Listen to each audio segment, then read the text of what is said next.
Town committee coat गुलाम मोहम्मद जे सफ़ाई कंदड़ अमले औरतन मर्दन 3 महीननि जो पगारों न मिलण खिलाफ़ हथन में ॿारहा खणी टाउन इंतजामिया खिलाफ़ एहतजाजी मुज़ाहिरो करे शदीद नारेबाज़ी कई। उन मौके ते सफ़ाई अमले जो चवण हो त ड्यूटी चोर टाउन मुलाज़िमनि के वक़्त ते घर वेठे पगारों जारी कयूं वञनि थियूं ऐं कम कंदड़ मुलाज़िमनि के नज़रअंदाज कयो वञे पियो। सिर्फ लारे कल इन्होंने बात की टीएमओ साहब ने कि आपकी फुल पगार जाएगी, वहाँ पर फुल पगार के बजाय वहाँ से मिल रही है सिर्फ 2000 रुपये पर मंथ की, 2 मंथ की उन्होंने किस्त काट ली है बैंक से। ठीक है जी, उसके बाद आगे राशन वालों को क्या देंगे और लाइट के बिल की आज आखिरी डेट थी, कहाँ से भरेंगे हम? बल्दियों में काम करते, हमारी तनख्वाहें रोकी हुई है इन्होंने, हम किराए के मकान पे रहते, हमारा राशन आटा सब कुछ बंद है, बच्चे हमारे भूख मर रहे, ये लोग तनख्वाहें नहीं देते हमको।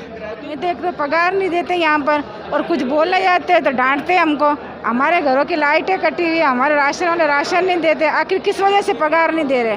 2 महीनों से बस रोजानी मिन्नतें कर कर के गुजारा कर रहे हैं, लोगों के घरों में से मांग मांग के।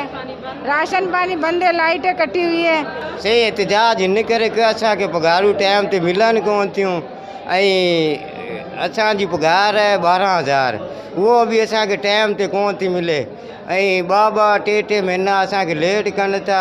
असांजूं लाइटूं कटियल आहिनि, घर में बुखूं आहिनि, असीं मिट्टी खायूं मानी खायूं, कंहिं खां पिनूं। कैमरामैन शाहिद अली ख़ास के लिए हसन कामकानी सां गॾु Javed कालरो, Sun TV news coat गुलाम मोहम्मद।